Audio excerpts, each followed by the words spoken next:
Hi friends. రీసెంట్‌గా మేమైతే ఆన్‌లైన్‌లో ఒక ఫుడ్ అయితే ఆర్డర్ పెట్టామనమాట. పన్నీర్ 65 పెడితే ఫుడ్ అయితే చాలా బావుందనమాట. సరే బావుందని చెప్పి మేము ఒక రెస్టారెంట్‌కి వెళ్దామని చెప్పి డిసైడ్ అయ్యాం. ఎప్పుడైతే మేము ఆన్‌లైన్‌లో ఆర్డర్ పెట్టామో అదే రెస్టారెంట్‌కి వెళ్ళి టేస్ట్ చేద్దామని చెప్పి అనుకున్నాం. బట్ మేము వెళ్ళిన టైం ఏంటంటే 9:00కి అయితే వెళ్ళామండి. నేను రెస్టారెంట్ నేమ్ కూడా చెప్పట్లేదనమాట. బాగా డిసప్పాయింట్ అయ్యామండి. ఏంటంటే ఫుడ్ బావుంటుందని చెప్పి వెళ్ళాము. కాకపోతే ఏంటంటే అక్కడ ఏమీ లేవని చెప్పి చెప్తున్నారు. మార్నింగ్ టైమ్‌లో వస్తే బావుంటుందని చెప్పి చెప్తున్నారు.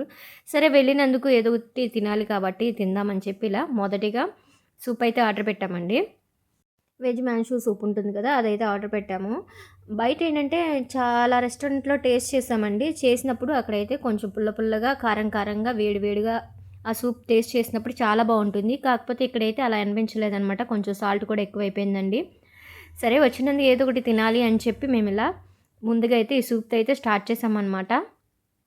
మాకైతే టేస్ట్ అయితే కొంచెం డిఫరెంట్ అయితే అనిపిచ్చింది. ఎందుకంటే రెగ్యులర్‌గా టేస్ట్ చేస్తాం కాబట్టి ఇది ఎందుకో నార్మల్‌గా అనిపిచ్చిందండి. పిల్లలకైతే బాగా నచ్చిందనమాట. ఆ పిల్లలు సూప్ అయితే టేస్ట్ చేశారు. చాలా బావుందని చెప్పారు. సరే అని చెప్పి పిల్లలకైతే వదిలేసామండి. తర్వాత ఇంక మిగతా ఈ పన్నీర్ 65 అడిగినా, ఇంకా మంచూరియను అడిగినా సరే, స్టార్టర్స్ ఏం అడిగినా సరే లేవ్వని చెప్తూ ఉన్నారనమాట. ఇంకా టైమింగ్స్ ఏంటి అని చెప్పి అడిగినా కూడా మార్నింగ్ టైమ్ వస్తే బావుంటుందని చెప్పారు. అలాగా మీకు కూడా ఇలాగే ఎక్స్‌పీరియన్స్ ఎప్పుడైనా జరిగిందా? ఏదైనా మీరు రెస్టారెంట్‌కి వెళ్లారా? వెళ్ళినప్పుడు ఇలా జరిగితే ఒకవేళ కామెంట్ అయితే చేయండి. మేమైతే వెళ్ళినప్పుడు ఇలా ఫస్ట్ టైమ్ అయితే డిసప్పాయింట్ అయిపోయి వచ్చేసామనమాట ఇంకా. యాక్చువల్‌గా సాటర్డే వెళ్ళామండి. నేనైతే వెజ్ తింటాను సాటర్డే. ఇంకా సరే వెజిటేరియన్ అయినా టేస్ట్ చేయొచ్చు అన్నట్టు వచ్చాము. ఇంకా మా పిల్లలైతే నాన్ వెజిటేరియన్ అడిగారనమాట. సరే అని చెప్పి వింగ్స్ అయితే ఆర్డర్ చెప్పామండి. డ్రై వింగ్స్ అనమాట ఇవి. ఇవి టేస్ట్ అయితే బాగున్నాయి అని చెప్పారనమాట. ఇంకా తర్వాత ఏంటంటే ఇక్కడ స్పెషల్ బిర్యానీ అంటే ఒక్కొక్క రెస్టారెంట్‌కి ఒక్కొక్క స్పెషల్ అయితే ఉంటుంది కదా! అలాగే ఈ రెస్టారెంట్ స్పెషల్ బిర్యానీ ఏంటి అని అడిగితే దమ్ బిర్యానీ అని చెప్పారనమాట. అది కూడా అయితే ఆర్డర్ అయితే ఇచ్చామండి. టేస్ట్ అయితే సోగా అయితే అనిపించిందండి.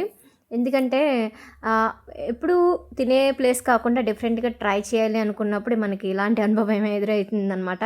అది అనుభవాన్ని మేము ఇలా పంచుకుంటున్నానండి మీతో పాటు నేను కూడా.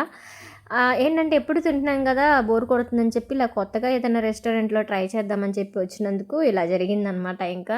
ఒకవేళ వచ్చినందుకు అన్ని ఫుడ్ ఐటెమ్స్ ఉండి టేస్ట్ బావుంటే మళ్ళీ రెగ్యులర్‌గా ఈ రెస్టారెంట్‌కి వచ్చేవాళ్ళం. కాకపోతే ఏంటంటే రెస్టారెంట్‌లో ఫుడ్ ఐటెమ్స్ అంటే ఫుడ్ రెసిపీస్ ఏమీ లేవని చెప్పారు. తర్వాత ఇంకా ఉన్న వాటిని మనం తినాలి అంటే తినలేం కదండీ! మనకు నచ్చినవి తింటేనే మనం సాటిస్ఫై అవుతాం కాబట్టి, ఇంకా ఉన్న వాటిలోనే ఇవైతే తినేసి వచ్చేసామనమాట ఇంకా. అందులో ముఖ్యంగా విజయవాడలో ఎక్కడ చూసినా కూడా చాలా రెస్టారెంట్‌లయితే ఉంటాయండి. అందులో కొన్ని మాత్రం మనం మర్చిపోలేని ఎక్స్‌పీరియన్స్ ఉంటాయన్నమాట. అంటే టేస్ట్ అంత బావుంటాయన్నమాట. మనకి ఆ మనీ పెట్టినందుకు వర్త్ అయితే అనిపించాలి కదండీ! అలా మామూలుగా ఏంటంటే ఎక్కువ రెస్టారెంట్‌లుంటాయి. అలాగే ఫుడ్ కూడా కొన్ని రెస్టారెంట్‌లో ఫుడ్ చాలా టేస్ట్‌గా ఉంటాయన్నమాట. ఇంకా మేమిలా సూప్‌తో, చికెన్ వింగ్స్‌తో ఇలా చికెన్ ధమ్ బిర్యానీతో అయితే ఇలా రెస్టారెంట్‌లో అయితే ఈరోజైతే ఇలా గడిచిపోయింది. నెక్స్ట్ ఏంటంటే సాటర్డే అయిపోయింది కదా! సండే కూడా బయటికి వెళ్దాము ఇంకా అని చెప్పి అనుకుంటున్నాం. ఒకవేళ వెళ్తే మాత్రం తప్పకుండా నేనైతే వీడియో అయితే పోస్ట్ చేస్తాను. తప్పకుండా అన్ని వీడియోస్ కూడా కంటిన్యూయస్‌గా చూడండి. చూసి సపోర్ట్ అయితే ఇవ్వండి. ఎందుకంటే కొత్తగా చూసేవాళ్ళు చాలామంది లైక్ చేయట్లేదు. మీరందరూ కూడా లైక్ అయితే చేసి సపోర్ట్ అయితే ఇవ్వండనమాట.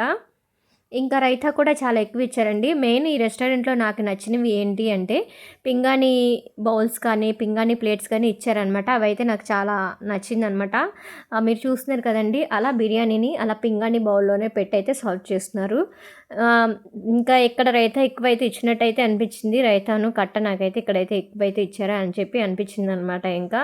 ఇంకా స్టార్టర్స్‌లో మనకి యాజ్ యూజువల్‌గా ఏమిస్తారో టమాటా సాస్, అలాగే చిల్లీ సాస్, ఇంకా సోయా సాస్ ఇవన్నీ ఇస్తారు కదా! అలాగే ఇచ్చారనమాట.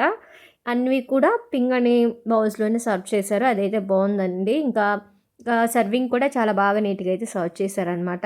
ఈ రెస్టారెంట్ చూస్తే నాకెందుకో కొత్తగా అనిపిచ్చింది. ఎందుకంటే మన ఇండియా వోళ్ళలాగా అనిపించలేదనమాట. ఇక్కడ చైనా వాళ్ళో, జపాన్ వాళ్ళో, నేపాల్ వాళ్ళో అన్నట్టున్నారు. వాళ్ళందరూ కూడా అలా తెల్లగా ఉన్నారనమాట. మా పాప కూడా అదే అడిగిందండి. అమ్మ వీళ్ళు చైనా నుంచి వచ్చారు కదా! అని చెప్పి అన్నారు. నేమ్ కూడా అలాగే డిఫరెంట్‌గా ఉంటుంది.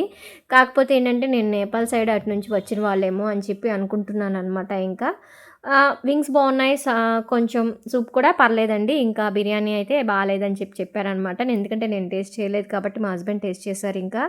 కొంచెం యావరేజ్ అని చెప్పారండి. ఇంకా పీసెస్ ఉంటాయి కదా! చికెన్ పీసెస్ అయితే బాగున్నాయి అని చెప్పారండి. నెయ్యి కూడా అయితే వేసి వండారనమాట. ఇంకా మేము ఆన్‌లైన్‌లో ఆర్డర్ పెట్టుకున్నప్పుడు ఒకవేళ చెఫ్ వేరే వాళ్ళున్నారో, లేకపోతే వేరే రెస్టారెంట్‌లో ఏమైనా తెచ్చారో ఏమో మరి. మేము టేస్ట్ చేద్దామని వెళ్తే మాకైతే ఇలా జరిగిందండి ఈరోజు. వీడియో ఎలా ఉందనేది లైక్ చేయండి.